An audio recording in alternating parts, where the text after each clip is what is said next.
Hi നമസ്കാരം, ദാസേനാണ് തൃശ്ശൂരിൽ നിന്ന്. അപ്പോൾ ഒരു വീഡിയോ ഇപ്പോൾ ചെയ്ത് കഴിഞ്ഞു. ചെകുത്താൻ്റെ ഇളക്കം, മമ്മൂക്കയോടുള്ള ദേഷ്യം കാണിക്കുന്ന ഡൊമിനിക് ആദലേഴ്സ് പേഴ്സ് എന്ന സിനിമയെക്കുറിച്ചുള്ള അവൻ്റെ ഒരു വിരളി. മറ്റുള്ളവരെല്ലാവരും നല്ല സിനിമയാണെന്ന് ഒരിക്കലും വിചാരിക്കാത്തവർ പോലും, നെഗറ്റീവായിട്ട് എപ്പോഴും കുറ്റം പറയുന്നവർ പോലും നല്ല അഭിപ്രായം പറഞ്ഞപ്പോൾ അവന് ചൊറിച്ചിൽ വന്ന അതിൻ്റെ ഒരു വീഡിയോ ഞാനിപ്പോൾ ചെയ്തിട്ടുണ്ടായിരുന്നു. ഇനി അതിന് മുമ്പ് ഒരു വീഡിയോ ഞാൻ ചെയ്യണമെന്ന് വിചാരിച്ചിട്ടുണ്ടായിരുന്നു. ആ ചെയ്യാൻ പറ്റിയിട്ടുണ്ടായിരുന്നില്ല ആ വീഡിയോ. ഇപ്പോൾ ഞാൻ ചെയ്യുന്നത് ആ വീഡിയോ. കാരണം അവൻ പറയുന്നത് എന്താണെങ്കിൽ, മമ്മൂട്ടി സിദ്ദിഖിൻ്റെ കൂടെ ഒരു വേദി പങ്കിട്ടതിനെ കുറിച്ചാണ്. സിദ്ദിഖ് കുറേ ഇഷ്യൂസിലൊക്കെ പെട്ടിട്ടുണ്ടായിരുന്നു.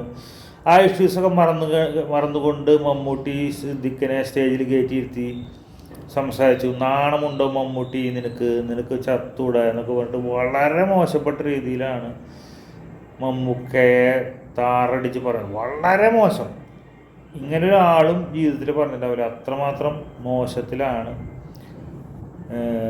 ഇങ്ങനെ വൃത്തികെട്ട ഈ വകുപ്പുകളൊക്കെ കൊണ്ട് ചുമക്കേണ്ട ആവശ്യം നിനക്കുണ്ട്, നിനക്ക് നാണാവില്ലേ, അങ്ങനെയാണ് ഇങ്ങനെയാണ്, നിനക്ക് പോയി തൂങ്ങിച്ചത്തൂടെ എന്നുള്ള രീതിയിലൊക്കെയാണ് സംസാരിക്കുന്നത്. അത്ര മോശപ്പെട്ട കുറേ ഉണ്ട്.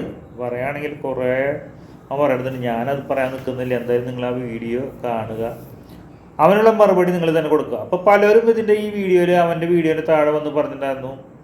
കാരണം എന്താണെങ്കിൽ, മോഹൻലാലിനെ കുറിച്ച് ഇത്രയും നാളാകുമ്പോൾ വെറുതെ വായതു എന്നൊക്കെ പറയുന്ന സമയത്ത് നിങ്ങളെല്ലാവരും സപ്പോർട്ട് ചെയ്തിരുന്നില്ലേ, മമ്മൂട്ടി ഫാൻസ് സപ്പോർട്ട് ചെയ്തില്ല, മമ്മൂട്ടീനെ പറഞ്ഞപ്പോൾ നിങ്ങൾക്ക് വലിയ ചൊറിച്ചിലായില്ല എന്നുള്ള രീതിയിലൊക്കെ സംസാരിച്ചിട്ടൊരു വീഡിയോസിലെ കുറേ കമൻസുകൾ കണ്ടിരുന്നു. ഒരിക്കലും നമ്മൾ മോഹൻലാലിനെ ഇവൻ വളരെ മോശപ്പെട്ട രീതിയിൽ സംസാരിക്കുമ്പോൾ ഒരിക്കലും ഇവനെ ഏറ്റുപിടിക്കാറില്ല. അങ്ങനെയുള്ളവരുണ്ടായിരിക്കും. അതിപ്പോൾ പലരും പല വിധത്തിലുള്ള ആൾക്കാരുണ്ടായിരിക്കും. മോഹൻലാലായാലും മമ്മൂക്കയായാലും ലോകത്തിൽ അല്ലെങ്കിൽ ഇന്ത്യയിൽ തന്നെ ഏറ്റവും നല്ല നടന്മാരിൽ രണ്ടുപേരാണ് അവർ.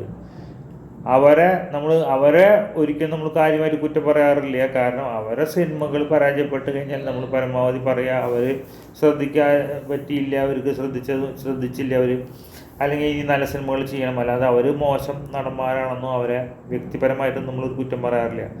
നമ്മൾ കുറ്റം പറയപ്പോൾ ഞാൻ തന്നെ മമ്മൂക്കയുടെ എത്ര വലിയ ആരാധകനായാലും മോഹൻലാൽ ഫാൻസിനെയാണ് അവർ മമ്മൂക്കയെ വളരെ താഴ്ന്ന രീതിയിലാണ് എപ്പോഴും വളരെ, അതായത് അവർ പറയുന്നു ലാലേട്ടൻ്റെ അവർ ഇഷ്ടമാണ്, എന്നാൽ അതിന് തൊട്ട് താഴെ മമ്മൂട്ടി എന്ന രീതിയിൽ പോലും അവരൊരിക്കലും കാണാറില്ല. അവർ അത്രയും മ്ലാച്ഛമായിട്ട് മമ്മൂക്ക ഒന്നുമല്ലാത്ത രീതിയിലാണ് സംസാരിക്കാറുള്ളത്.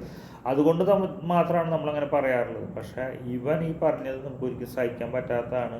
മമ്മൂട്ടി ആരാധകർ ഇത് കാണാത്തവരുണ്ട്, കാണുക. അവനുള്ളൊരു പണി അല്ലെങ്കിൽ അവനുള്ള എന്താണ് നിങ്ങൾക്ക് ഉള്ള അഭിപ്രായം കാര്യങ്ങളും നിങ്ങളിതിൽ അവനെ പറഞ്ഞിട്ട് കാര്യമില്ല. അവനെ നമ്മൾ പറഞ്ഞ് വലുതാക്കേണ്ട ആവശ്യമൊന്നുമില്ല. എങ്കിലും നമുക്ക് കണ്ടപ്പോൾ വിഷമം തോന്നിയത് കൊണ്ട് ഇങ്ങനെ പോസ്റ്റ് ചെയ്യുന്നു മാത്രം.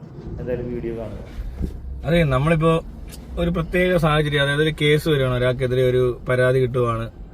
അതിൽ ഒരു പെൺകുട്ടി, ഒരു ചെറുപ്പക്കാരിയായ പെൺകുട്ടി, അച്ഛൻ്റെ പ്രായമുള്ള ഒരുത്തൻ അവളെ കയറി പിടിക്കാൻ നോക്കി, അങ്ങനാക്കി ഇങ്ങനാക്കി എന്നൊക്കെ പറഞ്ഞുകൊണ്ട് ഒരു നാണം കെട്ട കേസ് വരിക, ഒരു കച്ചറ പരിപാടി വരിക. അതിപ്പോൾ നമ്മൾ കേട്ടിട്ട് വിശ്വസിക്കാതിരിക്കാം, രണ്ടും ആവാം. പക്ഷെ നമുക്ക് ചുറ്റുമായിട്ട് നിൽക്കുന്നിടത്തൊന്നും വല്ലതൊക്കെ ഉണ്ടായി കഴിഞ്ഞാൽ നമുക്ക് ശരിയാണ്, സുഹൃത്താണ്, അതുകൊണ്ട് വിശ്വസിക്കാൻ ബുദ്ധിമുട്ടായിരിക്കാം എന്നൊക്കെ പറഞ്ഞാൽ പോലും അത് ഓക്കെ, അത് നമുക്ക് മാത്രം അങ്ങ് വിശ്വസിക്കാതിരുന്നാൽ മതി. അല്ലാതെ ഇത് പുറത്തിറങ്ങിയിട്ട് എന്താ പറയുക, നാട്ടുകാരെല്ലാം ബോധിപ്പിക്കേണ്ട ആവശ്യമൊന്നുമില്ല, എനിക്കിത് വിശ്വസിക്കാൻ ബുദ്ധിമുട്ടാന്നൊക്കെ. ഇപ്പൊ മമ്മൂട്ടി കഴിഞ്ഞ ദിവസം എന്തോ ഒരു പടത്തിന്റെ പ്രൊമോഷന് നസ്ലിൻ വന്ന് കയറി എന്ന് പറയുന്നതാണ് ഹൈലൈറ്റ്. സർപ്രൈസ് ആയിട്ട് നസ്ലിൻ വന്ന് കയറി. ഏതാ പടം എന്ന് എനിക്കറിയത്തില്ല. അപ്പോൾ തൊട്ടപ്പുറത്തിരിക്കുന്ന സിദ്ദിഖ്, എടാ മമ്മൂട്ടി നാണം ഉണ്ടോടാ നിനക്ക്, ഉളുപ്പുണ്ടോടാ നിനക്ക്, നിന്നെയൊക്കെ എന്താ വിളിക്കണ്ടേ, നാണം കെട്ടവനെ. അവൻ വന്നിരിക്കുക ഉളുപ്പില്ലാതെ ഇവന്റെ ഇപ്പുറത്തോട്ട് കയറ്റി ഇരുത്തിയേക്കുക. അവനെ പറ്റി ഈ പരാതി നിന്റെ മോളെ പറ്റിയാ, നിന്റെ മോളാ നിന്നോട് പറഞ്ഞാൽ നീ ഇരുത്തോടെ അവനെ കൂടെ. നീ അങ്ങനെ അങ്ങ് വിചാരിച്ചാൽ മതി. അവള് സത്യമാണോ കള്ളമാണോ പറയണമെന്ന് നീ അറിയണ്ട. പക്ഷെ എങ്കിൽ പോലും ഇത്തിരി പണി കാണിച്ച ഒരുത്തന്നെ നിന്റെ മോളോടാ കാണിച്ചെങ്കിൽ നീ അവനെ നാളെ ഇതുപോലെ പിടിച്ചിരുത്തോടാ മമ്മൂട്ടി, നാണം ഇല്ലാത്തവനെ. നിനക്ക് ചിലപ്പോൾ ബുദ്ധിമുട്ടുണ്ടാവും അല്ലേ, നിനക്ക് ചിലപ്പോൾ അത്ര വിശ്വസിക്കാൻ പറ്റത്തില്ലായിരിക്കും. അല്ല, ആ പെണ്ണൊക്കെ ഒരു മോശക്കാരി പെണ്ണല്ലേ, നിന്റെ മോള് മാത്രമല്ലേ മോളുള്ളൂ, അല്ല നിന്റെ മോക്ക് മാത്രമേ അന്തസ്സും അഭിമാനമൊക്കെ ഉണ്ടാകത്തുള്ളൂ, അവള് മാത്രമേ സത്യവും പറയത്തുള്ളായിരിക്കും. ബാക്കിയുള്ളവരൊക്കെ പറയുന്ന കള്ളമാണെന്നായിരിക്കും നിനക്ക് തോന്നുന്നത് അല്ലേ. കൂടെ കൊണ്ട് ഇരുത്താൻ പറ്റിയൊരു മുതല് നാണം ഉണ്ടോടാ നിനക്ക്? നിനക്ക് നാണം ഉണ്ടോടാ മമ്മൂട്ടി? നിന്നോടാ ചോദിക്കുന്നത്, നീ ഇത്രക്കാരനാണോ? നീ ഭയങ്കര നന്മയും കുമ്മയൊക്കെ ഇറക്കുമല്ലോ വന്നിട്ട്. ഭയങ്കര വലിയ ഡയലോഗ് അവൻ ഭയങ്കര മിടുക്കനാണ്, അവനങ്ങ് ജനാധിപത്യവും കൊണയൊക്കെ അറിയാവുന്നവനാന്നുള്ള രീതിയിലേക്ക് അവനങ്ങ് ഭയങ്കര മാന്യനെ. അവന് കെമ്പതി ഉണ്ട്. ഇതുപോലത്തെ കള്ളത്തരം പറഞ്ഞാൽ ഇനി വരരുത് കേട്ടോടാ. നീ വെറുതെ ഉളുപ്പില്ലാത്തവൻ തന്നെ, നീ നാറിയ, അത്രേ പറയാനുള്ളൂ. ഇവിടെ ഇപ്പൊ മോഹൻലാൽ എന്ന് പറഞ്ഞവൻ പിന്നെയും ഒരു ഇച്ചിരിയുടെ ഭേദമാണ് നിന്നേക്കാളിലും. അവന് ഈ പറഞ്ഞ പോലെ ഇത്രയും ഇതേപോലെ 2 മുഖമൊന്നുമില്ല, ഒറ്റ മുഖമുള്ളത് ഒരു മണ്ടൻ മുഖമാണെന്നുള്ളതാണ്. നീ അങ്ങനെയല്ല, നീ വെറും മറ്റേ ഉടായ്പ മോഹന്തയാ നിന്റെ.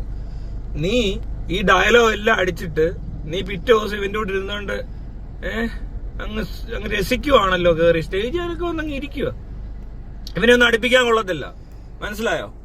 അതിവിടുത്തെ എല്ലാ പെണ്ണുങ്ങളും കാണുന്ന, പെൺപിള്ളേരൊക്കെ ഇത് കാണുന്ന. നീ വലിയ മമ്മൂട്ടിയാന്ന് പറഞ്ഞിട്ട് നീ ഇത്തിരി ആൾക്കാരെ കൂടിരുത്തെന്ന് പറയുന്നത് ബുദ്ധിമുട്ടുണ്ടാവും. കുറ്റക്കാരനാണ് അല്ലയോ എന്നുള്ളതൊന്നും അല്ല ഇവിടുത്തെ പ്രശ്നം. കുറ്റാരോപിതനാണ്, അത് ചെറിയ കുറ്റം എന്നാൽ ആരാണ് ആരോപിച്ചിരിക്കുന്നത്? അപ്പൊ ആ പെങ്കൊച്ചിനോട് എന്ത് മാന്യത നീ കാണിക്കുന്നേ? അവളെന്താ കള്ളം പറഞ്ഞാന്നാണോ നീ വിചാരിച്ചേ? നിന്റെ കുടുംബത്തോട് കയറി കാണിച്ച പോലെ തന്നെ അങ്ങ് വിചാരിച്ചാൽ മതി. അല്ല, നിന്റെ മോളാ ഇത് പറയുന്നെങ്കിൽ നീ അവനെ കൂടി ഇരുത്തോന്ന് നീ ചിന്തിക്കണമെന്ന്. നീ മറ്റടുത്ത ഡയലോഗ് അടിക്കുന്നവനല്ലേ? നീയൊക്കെ വലിയ മറ്റടുത്ത ആൾക്കാരാണല്ലോ. ഇവനൊക്കെ നേരത്തെ മമ്മൂട്ടി കമ്പനി എന്ന് പറഞ്ഞുകൊണ്ട് കോപ്പിറൈറ്റ് അടിച്ചപ്പോഴേ മനസ്സിലായ നിന്റെയൊക്കെ തനിനിറം എന്തുവാന്ന്. വെറും തറകളാ, അത്രേ ഉള്ളൂ. ഇങ്ങനത്തെ സിറ്റുവേഷനിലൊക്കെ തറത്തരം പുറത്തു വരുന്ന നീ അറിയാതെ.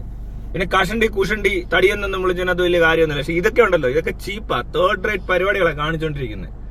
ഇത്രേ ചോദിക്കാനുള്ളൂ കേട്ടോ. നിന്റെ ആ മോന്റെ ഭാര്യയോടാന്ന് അവൻ ഇത് കാണിച്ചതെന്ന്. ആ മോന്റെ ഭാര്യ എന്ന് പറഞ്ഞാൽ നീ പിന്നെ ഇവനെ വീട്ടിൽ കയറ്റുവോ? അല്ല, നീ ഇവന്റെ കൂടെ പിന്നെ പോയി ഉണ്ടാക്കാനിരിക്കുവോ? അത്രയും വിചാരിച്ചാൽ മതി. വലിയ വർത്താനം പറയുന്ന ആളായതുകൊണ്ടാ. പിന്നെ നിന്നെയൊക്കെ ഇത്രേ കണ്ടിട്ടുള്ളൂ, ഉള്ള കാര്യം പറയാമല്ലോ. നീയൊക്കെ ഇത്രയൊക്കെ ഉള്ളൂ. നിനക്കൊക്കെ കാശും അല്ലെ, നിനക്ക് കുറെ വണ്ടിയും, നിനക്ക് കുറച്ച്